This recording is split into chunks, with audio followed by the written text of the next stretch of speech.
한평에 이어 영광 염산면에서도 군공항 이전 설명회를 요청하고 나섰습니다. 이전 찬반을 위한 게 아니라고 선을 그었지만 군공항 이전 설명회를 요구했다는 점에서 새로운 국면을 맞을지 관심입니다. 정치권의 중대 선거구제 도입이 화두로 떠올랐습니다. 만약 중대 선거구제가 도입되면 호남의 정치 지형에 어떤 변화가 있을지 관심이 쏠리고 있습니다. 중대 선거구제의 도입 여부는 거대 양당이 스스로 제사를 깎는 고통을 감내할 수 있을지와 소선거구제로 당선된 현역 의원들의 반발을 어떻게 무마시킬 수 있을지가 변수가 될 전망입니다.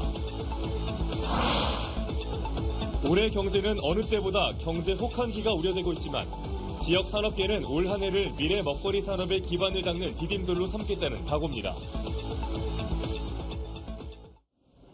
여러분 안녕하십니까? KBC 8시 뉴스입니다. 광주 전남의 주요 현안 가운데 하나인 군공항 이전 문제는 그동안 이전 후보지 지역민들의 거센 반발로 수년째 제자리 걸음을 해왔는데요. 최근 전남 일부 지자체 주민들이 광주광역시에 설명회를 잇따라 요청하고 나서 이전 문제가 속도를 낼지 관심이 모이고 있습니다. 박성우 기자가 취재했습니다. 영광군 염산면 청년회가 선언문을 통해 영광군에 광주 군공항 이전 설명회를 개최해달라고 요청했습니다. 지난해 11월 한평군 손불면에서 광주 군공항 이전 설명회를 가진 것과 관련해 영광군도 대책이 필요하다고 목소리를 높인 겁니다. 다만 청년회는 이번 설명회 요청이 이전 찬성과 반대, 어느 쪽의 입장을 표명하기 위한 것은 아니라며 선을 그었습니다. 군공항에 대한 정보를 얻기 위한 것이라는 입장입니다. 어차피 이쪽에서 설치가 될 거 가면은 군공항이 다시 이제 건설이 될 것 같으면은 차라리 염산도 같이 설명회라도 듣고 모르고 있지는 말자고 하는 취지니까요.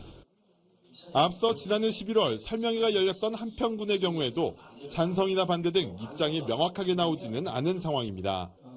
한평군은 군공항 이전의 직간접적 영향이 군 전체에 미치는 만큼 손불면뿐만 아니라 나머지 8개 읍면 주민들에게도 설명을 하고 의견을 듣는 자리는 마련할 예정입니다. 꾸준히 군공항 이전지로 언급됐지만 반발이 심했던 무안군에서도 일부 주민들이 광주시에 이전 찬성 입장을 전달한 것으로 알려졌습니다. 일치사를 받치고 하는 거 하나도 없어요. 행정 조직을 빼놓고 단체의 말, 어떤 주민의 말을 가지고 갈 수는 없다. 최소한 행정 조직이 좀 같이 어울려서 같이 해야지만이 제대로 하겠다는 입장이에요. 전남 일부 지역에서 주민들이 자발적으로 군공항 이전 정보를 요구하고 나서면서 수년째 발목혔던 군공항 이전 문제가 새로운 국면을 맞게 될지 주목됩니다. KBC 박송호입니다. 윤석열 대통령과 김진표 국회의장이 불을 지핀 중대 선거구제 도입이 연초부터 정치권 화두로 떠올랐습니다. 만약 현행 소선거구제가 중대 선거구제로 바뀌면 호남의 정치 지형에 어떤 변화가 있을지 이형길 기자가 취재했습니다.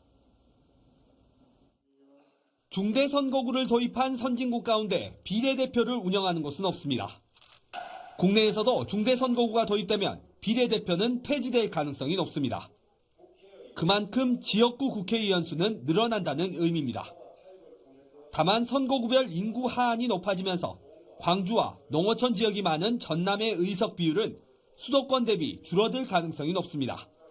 호남의 비례성 그리고 정치력 이런 부분에 다소 부정적으로 영향을 미칠 수 있는 가능성이 있다고 봅니다.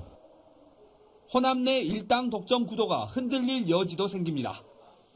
3인 이상 선거구의 경우 국민의힘이나 진보정당에서도 호남에서 지역구 국회의원 당선을 노릴 수 있습니다. 높아진 당선 가능성에 맞춰 보수정당이나 진보정당에서 호남에 더 중량감 있는 후보를 내세운다면 민주당 독점 구도의 변화를 이끌 수 있다는 분석입니다. 유권자들의 정말 주권에 걸맞는 그런 제도로 저희가 변경하고 소선거구제, 지역주의 이제는 막을 내릴 때라고 생각합니다. 한편에서는 호남 내 제2당 자리를 민주당 계열 무소속 후보들이 차지할 가능성도 점쳐지고 있습니다. 호남에서의 국민의힘과 달리 민주당 지지 기반이 상대적으로 높은 영남에서는 민주당 후보의 약진이 눈에 띌 수 있다는 전망도 있습니다. KBC 이영길입니다. 중대 선거구제 개편 논의가 급물살을 타고 있지만 난관도 적지 않을 걸로 예상됩니다. 거대 양당이 스스로 제사를 깎는 고통을 감내할지와 소선거구제로 당선된 현역 의원들의 저항을 어떻게 무마시킬지 등이 실현을 위해 넘어야 할 과제가 될 걸로 보입니다. 이어서 이상환 기자의 보도입니다. 내년 총선에 적용할 선거법 개정 법정 시한은 오는 4월 10일까지입니다. 제대로 법정 시한이 지켜진 적은 없지만 중대선거구제 개편 논의에 물리적 시간이 3개월밖에 남지 않은 셈입니다. 김진표 국회의장은 2월 초까지 복수의 선거법 개정안을 만든 뒤 2월 한 달 동안 국회의원 전원이 심의에 참여하고 3월 중순에는 내년 총선 제도를 확정하자고 제안했습니다. 선거 전 1년 이내에 선거구 획정까지 마무리하도록 되어 있습니다. 여태까지 한 번도 그 시한을 못 지켰는데 이번에는 한 번 그 시한을 지켜보려고 대통령께도 많이 도와달라고 또 당부를 드렸습니다. 선거구제 개편 논의에 불은 붙었지만 끝까지 타오를 수 있을지는 미지수입니다.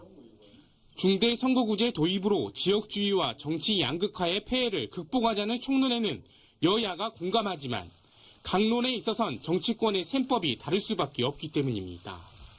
정치색이 강한 호남과 영남은 물론 거대 의석이 달린 수도권에서도 선거구제에 따라 여야의 득실이 다를 수밖에 없습니다. 여기에 중대선거구제로 지역구가 확대되면서 불리해지거나 당선 가능성이 낮아질 수 있는 현역 의원들이 가만히 보고 있을지도 의문입니다. 중대선거구제 논의가 여의치 않을 경우 중대선거구제와 소선거구제를 섞는 복합선거구제 또는 연동형 비례대표제 등 다양한 대안이 논의될 수 있습니다. 중대선거구제만이 유일한 대안이냐, 이 문제에 대해서는 아직 좀 더 열어놓고 이야기를 하고 고민을 해야 될 내용이라고 생각합니다. 국민의힘과 더불어민주당이 각각 직면한 전당대회와 이재명 대표의 사법 리스크가 중대선거구제 논의의 새로운 변곡점이 될 가능성도 배제할 수 없습니다. KBC 이상환입니다.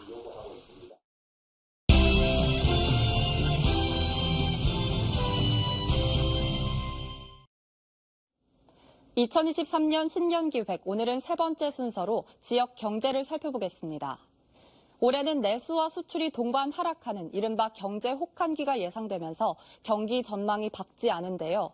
지역 산업계는 올 한 해 미래 먹거리 산업으로 도약하기 위한 전기를 마련하겠다는 계획입니다. 정경원 기자의 보도입니다.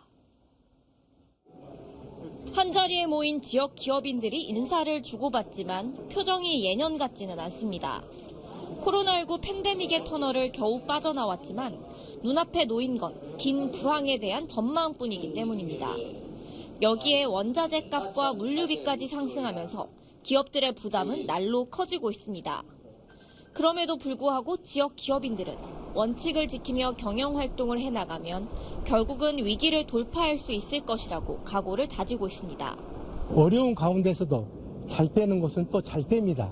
그것은 무슨 뜻인가 하면은 원칙에 입각해서 성실하게 이렇게 하면은 잘 된다. 이런 희망적인 그런 사고를 갖는 것이 필요하다. 이렇게 생각을 합니다.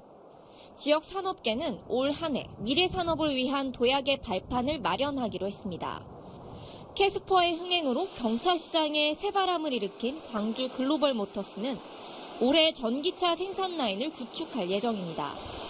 시험 생산을 거쳐 내년 하반기 전기차 생산이 본격화하면 가솔린차와 전기차를 더해 연 10만 대를 양산한다는 목표입니다. 전기차 생산을 위한 기본 설비를 구축을 할 거고 또 생산을 위한 2교대 인력 채용 이런 문제들을 준비해서 2024년도 상반기부터 시험 생산을 하고 하반기에 본격적으로 양산할 수 있도록. 호황기를 맞은 조선업계는 재도약에 나섰습니다. 지난해 높은 수주 실적을 바탕으로 충분한 건조 물량을 확보해둔 만큼 기술력을 바탕으로 장기적으로 유망한 고부가 가치의 친환경 선박 수주와 건조에 주력한다는 방침입니다. 또 정부와 지자체의 지원뿐 아니라 내부적으로도 생산 시스템 개선을 통해 인력난을 해소하겠다는 계획입니다. 내부적으로는 기존 노후 시설에 대한 현대화, 그다음에 신규 시설 투자, 그다음에 자동화 도입을 적극 확대해서 생산성을 대폭 끌어올리려고 계획하고 있으며 올 11월 본격적인 서비스에 들어가는 광주 AI 데이터 센터 등 지역 미래 먹거리 산업의 한 축인 인공지능 산업도 전환점을 맞을 것으로 기대됩니다. KBC 정경원입니다. 전남 지역 22개 시군 중 출산 장려금이 가장 많은 지자체는 강진군으로 나타났습니다. 강진군은 첫째 아이부터 7째 아이까지 출산할 때마다 각각 5,040만 원의 출산 장려금을 지급하고 있고 첫째 아이만을 기준으로 그 다음으론 고흥군이 1,080만 원, 진도군 1,000만 원, 보성군 600만 원, 순천시와 광양시 영광군이 500만 원을 지급하고 있습니다. 둘째 아이 기준으로는 영광군이 1,200만 원, 고흥군 1,080만 원, 순천시, 광양시, 진도군 1,000만 원 순입니다. 나주시와 완도, 무안군은 첫째와 둘째 아이 기준으로 출산 장려금이 가장 적었습니다.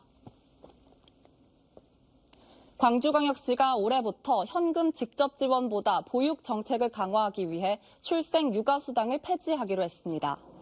광주광역시는 지난해까지 전액 11호 지급하던 출생 축하금 100만 원과 월 20만 원씩 24개월간 지급하던 육아수당을 올해부터 폐지하고 정부에서 지원하는 200만 원의 첫 만남 이용권과 월 최대 70만 원이 지급되는 부모 급여로 대체하기로 했습니다. 출생 육아수당 폐지로 절감된 130억 원의 예산은 손자녀 돌봄, 입원 아동 돌봄 등 각종 보육사업 확대와 지원 강화에 사용될 방침입니다. 호남의 젖줄인 영산강이 지역 맞춤형 통합 하천 사업 대상지로 선정되면서 새로운 전환점을 맞게 됐습니다. 총 사업비로 3,600억 원이 투입돼 국가정원과 수상스포츠 시설 등을 갖추게 될 예정인데요. 백지훈 기자가 윤병태 나주시장을 만나 자세한 이야기 들어봤습니다.